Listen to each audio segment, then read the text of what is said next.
Hi friends, welcome to આર3 academy Gujarati language પેપરની સિરીઝમાં.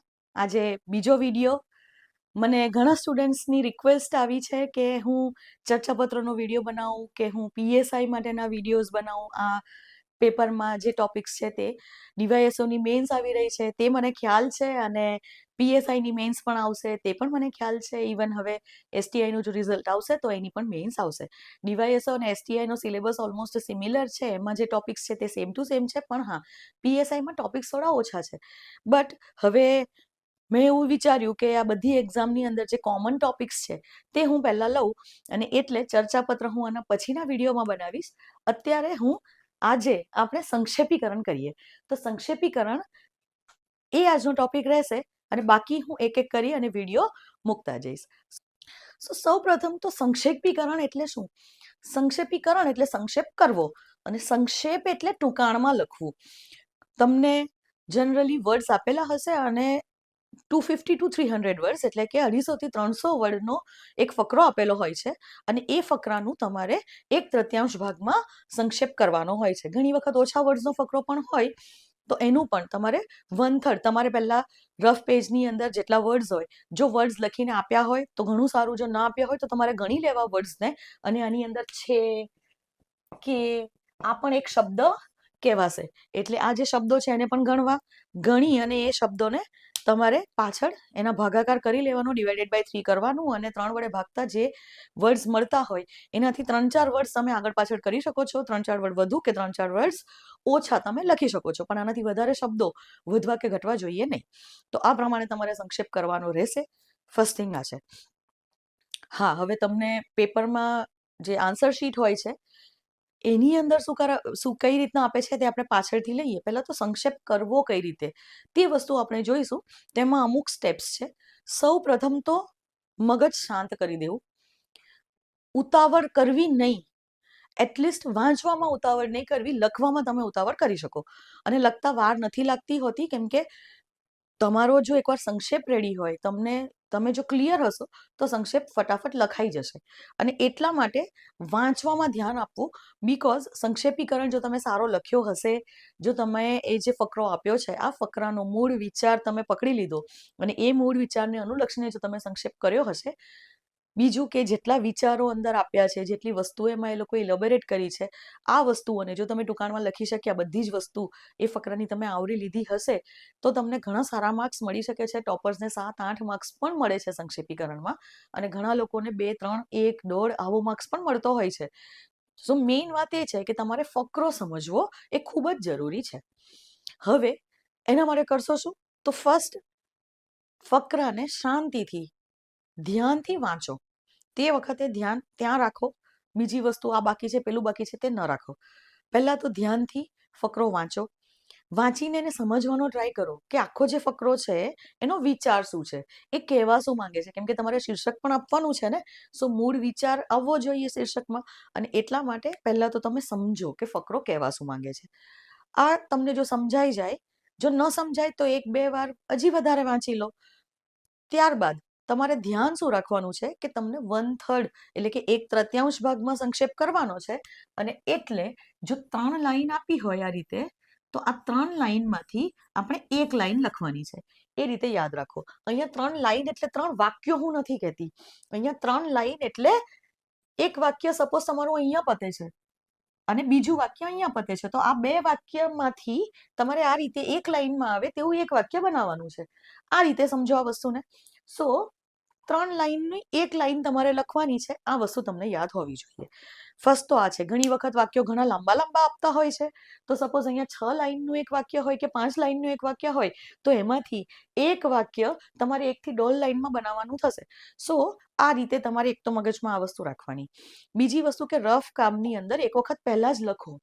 તમે જ્યારે સંક્ષેપ કરશો તો 1-1, 2-2, 3-3 વાક્ય વાંચતા જશો. જેમ જેમ તમે 3-3 વાક્ય વાંચો છો, આ 3 વાક્યમાંથી એક વાક્યમાં તમારે ફેરવવાનું હોય, તો તમે શું કરશો કે આ 3 વાક્યનું એક વાક્ય તમે જે લખશો તેને લખી લો. રફમાં લખો, અક્ષરગંધા આવશે તો પણ ચાલશે, પણ ફટાફટ લખી લો. એટલે તમે લખતા જાઓ.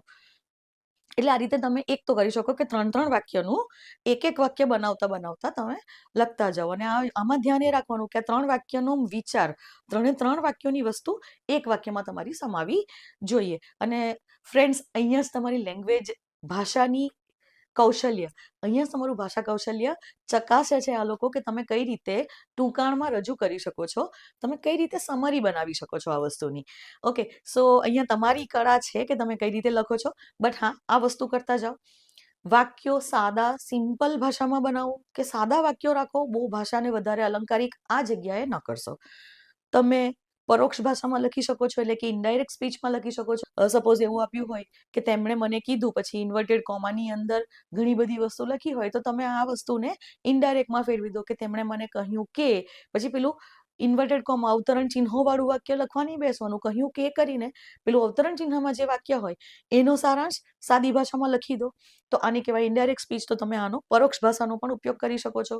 ધેન શબ્દ સમૂહ માટે એક શબ્દનો ઉપયોગ તમે કરી શકો છો કે સપોઝ એવું આપ્યું હોય કે 3 વાક્યો આવા આપ્યા છે કે ગોપાલભાઈ આંધળા છે, તેમના માટે આખું વિશ્વ જ અંધારું છે, તેમને તે કંઈ જ જોઈ શકતા ન હોવાના કારણે તે લાકડીના સહારે ચાલે છે. તો અહીંયા 4 વાક્ય હતા. આનું એક વાક્ય તમે કેવી રીતે બનાવી શકો કે ગોપાલભાઈ પ્રજ્ઞાચક્ષુ હોવાથી લાકડીના સહારે ચાલે છે. બસ આ પ્રજ્ઞાચક્ષુ એ થઈ ગયું આંધળા હોવા માટેનો શબ્દ સમૂહ માટે એક શબ્દ. તો આટલા બધા જે વાક્ય હતા એનું એક જ વાક્ય આપણે બનાવી દીધું. આ થઈ ગયો સંક્ષેપ. સો આ બહુ સિમ્પલ એક્ઝામ્પલ મેં આપ્યું, પણ આ રીતે તમે કરી શકો છો કે શબ્દ સમૂહ માટે એક શબ્દ જો તમને તરત યાદ આવે તો તમે કરી શકો. ધેન તમે રૂઢિપ્રયોગોનો ઉપયોગ કરી શકો છો, કહેવતોનો ઉપયોગ કરી શકો છો. પણ હા, કહેવત લખી અને પાછું એ સમજાવવા નહીં બેસવાનું. તમે કહેવત લખી દો એટલે એ સમજી જાય, પણ હા, કહેવત બંધ બેસતી હોવી જોઈએ. તમે રૂઢિપ્રયોગનો ઉપયોગ કરતા હો તો તે પણ બંધ બેસતા હોવા જોઈએ. અને ફ્રેન્ડ્સ, અહીંયા એક્ઝામ્પલ આપવા ઘણા ટફ થઈ જાય, કેમ કે મારી સામે જો ફકરો હોય તો હું તમને કહી શકું કે આ જગ્યાએ તમે આ રૂઢિપ્રયોગ વાપરી શકતા હતા. સો એ મુશ્કેલ છે, બટ સ્ટીલ તમે સમજી શકો છો કે હું શું કહેવા માંગુ છું, કે તમે કઈ રીતે સંક્ષેપ કરી શકો. તો આ બધા ટૂલ્સ છે જેનો તમે ઉપયોગ કરી શકો છો.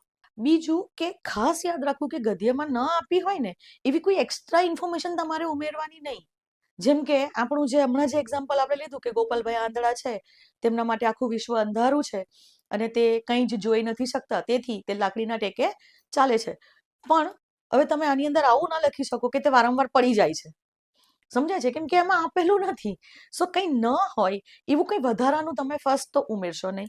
જે છે એને જ આપણે ટૂંકું કરવાનું છે ને, તો આપણી પાસે આમે શબ્દો ઓછા છે, તો નવું કંઈ ઉમેરવા જવું નહીં. બીજું કે જ્યારે પણ તમે સારાંશ લખશો તો તે વખતે આ સારાંશની અંદર ફકરામાંથી સીધા વાક્ય કોપી ન કરો. એ સારું ન દેખાય. તમે શું કરશો કે એ જે વાક્ય છે એને તમારા શબ્દોમાં ઢાળીને લખો.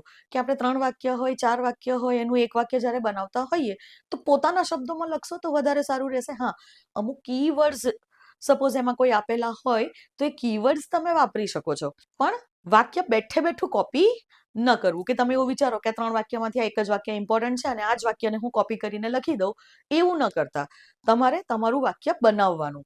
તો એ સારું રહેશે, ઇમ્પ્રેશન સારી આવશે. ત્યારબાદ ઘણી વખત એવું હોય છે કે ફકરાની અંદર એમણે જે લખેલું હોય છે તેને સમજાવવા માટે તેઓ ઘણા બધા ઉદાહરણો આપતા હોય છે. એક વાક્યને સમજાવવા માટે તે બીજી ઘણી ઘટનાઓ લખતા હોય છે. તો આટલી બધી વસ્તુ અંદર લેવી નહીં. આપણા ફકરામાં ઉદાહરણો નહીં લેવા. બીકોઝ તમે ટૂંકમાં લખો છો તો ઉદાહરણો ક્યારે આપીએ? જ્યારે આપણે કોઈ વસ્તુને લંબાણમાં લખીએ, આપણે જ્યારે ઇલેબોરેટ કરતા હોઈએ, જ્યારે કોઈ વસ્તુને સમજાવતા હોઈએ. તમને સમજૂતી આપી છે, તમારે એનો સારાંશ લખવાનો છે, અને એટલા માટે ઉદાહરણોને સારાંશમાં નહીં લેવા. અને હા, આ રીતે રફ કાગળમાં લખતા જાઓ. તમારો આ તૈયાર થઈ જાય પછી હવે શબ્દો ગણો કે તમારા કેટલા શબ્દો થયા છે. સપોઝ એવું બની શકે કે તમારે 100 વર્ડ્સની અંદર કમ્પ્લીટ કરવાનું હતું પણ 80 વર્ડ જ થયા, તો પછી પાછું જુઓ કે તમે ક્યાં એડ કરી શકો છો કંઈક એકાદ વાક્ય. તો એકાદ વાક્ય બીજું એડ કરી દો એટલે તમારા 90-98 વર્ડ્સ થઈ જાય તો ચાલે. બીજું કે જો વધારે લાંબુ થઈ ગયું હોય તો પછી જુઓ કે 2 વાક્ય એવા કોઈ છે કે જેનો એક જ મિનિંગ હોય, તો પછી એમાંથી કોઈ એક વાક્યને તમારે કટ કરી નાખવાનું. સો આ રીતે તમે વર્ડ્સ એડજસ્ટ કરી શકશો. અને એટલા માટે રફ કાગળમાં લખવું ઘણું જરૂરી છે કે ફર્સ્ટ ટાઈમ તમે જ્યારે કરો ને ત્યારે જ રફ કાગળમાં લખો. પછી તમે વાંચો અને તમે આ જે સારાંશ વાંચશો એટલે તમને ખબર પડવી જોઈએ કે જે ફકરો છે એનું મિનિંગ અહીંયા સ્પષ્ટ થાય છે કે નહીં. ઓકે, સો એક આ છે. જ્યારે પણ સારાંશ લખી લો એટલે કૌંસમાં તમારે શબ્દો લખી દેવા. જો કે હવે લખવાની જરૂર નહીં પડે, તેમ છતાં આપણે લખી દેવા આપણી રીતે. બીજી વસ્તુ કે શીર્ષક. તો શીર્ષક તમને પૂછાય છે, આ ફકરાને યોગ્ય શીર્ષક આપો. તો તમે જે લખ્યું છે એનો જે મૂળ વિચાર હતો તે આધારે શીર્ષક તમે લખી શકો છો. હવે આટલી વસ્તુ ધ્યાનમાં રાખશો તો ઘણું ઇમ્પોર્ટન્ટ છે, અહીંયાથી જ તમારું થઈ જશે. અને ફ્રેન્ડ્સ, તમને જો એવું હોય કે હજી નથી ખબર પડી રહી મેડમ આને કઈ રીતના કરીશું, તો એક વસ્તુ હું કરી શકું. અહીંયા બોર્ડ, વ્હાઈટ બોર્ડ છે મારી પાસે, તો ત્યાં હું આખો ફકરો લઉં અને પછી તમને લખાવું તે થોડુંક મતલબ મુશ્કેલ જેવી વાત છે. તો હું એક કામ કરી શકું, હું તમારી બે રીતે હેલ્પ કરી શકીશ. ફર્સ્ટ છે કે હું મારી ટેલિગ્રામ ચેનલમાં એક બે જે ઓલરેડી પ્રીવિયસ યર્સના ક્વેશ્ચનની અંદર જે સંક્ષેપીકરણ પૂછાયા છે તે ફકરા લઉં અને તેનો મોડેલ આન્સર તમને આપું. એક આ છે, એટલે તમને ખબર પડશે કે કઈ રીતે લખવું. તો મારી ટેલિગ્રામ ચેનલ જોઈન કરી લેજો ફટાફટ. વિડીયો પોઝ કરીને પહેલા જોઈન કરો, ડિસ્ક્રિપ્શન બોક્સમાં એની લિંક છે. બીજી હેલ્પ હું એ કરી શકું કે જો તમે લખો તો તમે મને મોકલી શકો છો, તમે મને ઈમેલ કરી શકો છો, હું તમને ચેક કરીને મોકલાવીશ. એક વીકની અંદર હું ચેક કરી અને તમને હું એ જ વસ્તુ પાછી મોકલાવીશ, તમને એમાં સજેશન્સ આપીશ. એટલે તમે જ્યારે પણ કરો તો જે પેજમાં લખ્યું હોય એની પાછળ કંઈક કોરું પેજ રહેવા દેજો.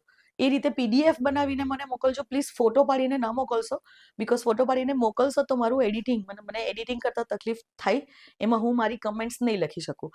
હા, હવે હું એવું તો નહીં કરું ને કે પ્રિન્ટ કરાવું અને પછી ચેક કરીને પાછો ફોટો પાડીને મોકલું. એટલે ફોટો ન પાડશો, તમે જે લખ્યું છે તેની PDF બનાવો, એકાદ કોરું પેજ છોડજો એમાં, કે જેથી હું મારા સજેશન્સ તમને આપી શકું. ત્યાં જ તમને તમે જે લખ્યું છે એના નીચે જ્યાં તમારે સુધારવાની જરૂર છે તે વસ્તુને હું તમને સુધારીને પણ આપી શકું. તો તમે મને મોકલી શકો છો તમારા જવાબો, હું તમને ચેક કરી આપીશ. તો તમને પણ ખ્યાલ આવશે કે તમે પ્રોપરલી લખો છો કે નહીં. હવે આપણે જોઈએ કે એક્ઝામમાં તમારી આન્સર શીટમાં હવે કોરું પેજ નથી આપતા, એમને ચેન્જ કર્યા છે કંઈક. તો એ ચેન્જીસ શું છે તે વિશે જોઈએ. સો તમને આ રીતે બોક્સીસ બનાવીને આપ્યા હશે.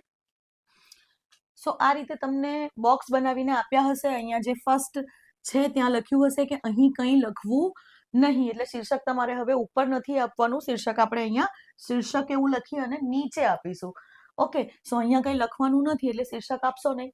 બીજું કે આ રીતે તમને 5 બોક્સ એક લાઈનમાં આવે એ રીતે આપેલા હશે અને અહીંયા લખ્યું હશે 5, 10, 15, 20, 25, 30, 35, 40, 45 અને બીજા પેજ પર પણ જતું હશે ઘણી વખત.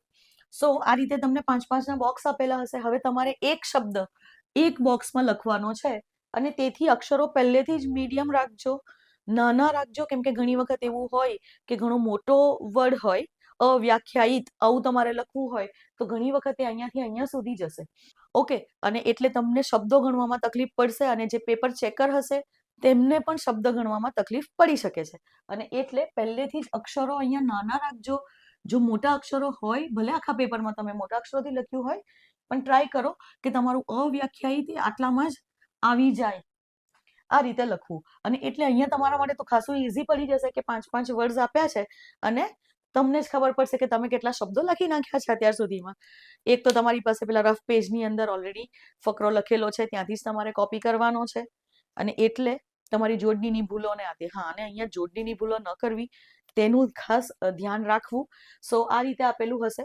હા, જો ફ્રેન્ડ્સ, બિલીવ મી, મેં આપેલી છે એક્ઝામને, મને ખબર છે કે આ રીતે વધારે તકલીફ પડે છે ખરેખર. તમને જો સિમ્પલ આપેલું હોય ને પેજ તો એ સારું હોય છે, કેમ કે ઘણી વખત એવું બને કે જો સપોઝ એક જ વાક્યની અંદર તમારા 2-4 મોટા વર્ડ્સ આવી જાય, 2 મોટા વર્ડ્સ હોય ને તો તમારા અહીંયા 5ની જગ્યાએ 4 જ વર્ડમાં પતી જાય. ઘણીવાર આવું બને છે. અને ઘણી વખત એવું હોય કે છે કે એવા હોય તો તમારા સપોઝ 10 શબ્દો પણ એક વાક્યમાં થઈ શકે છે કે નાના જો, તો, આજ, ત્યારે, આવું કંઈક લખ્યું હોય તો. સો અહીંયા આ એક જ તકલીફ છે કે અક્ષર ખાસા નાના કરવા પડશે તમારે, એટલે અહીંયા લખતી વખતે પણ ધ્યાન રાખજો, શાંતિ રાખજો.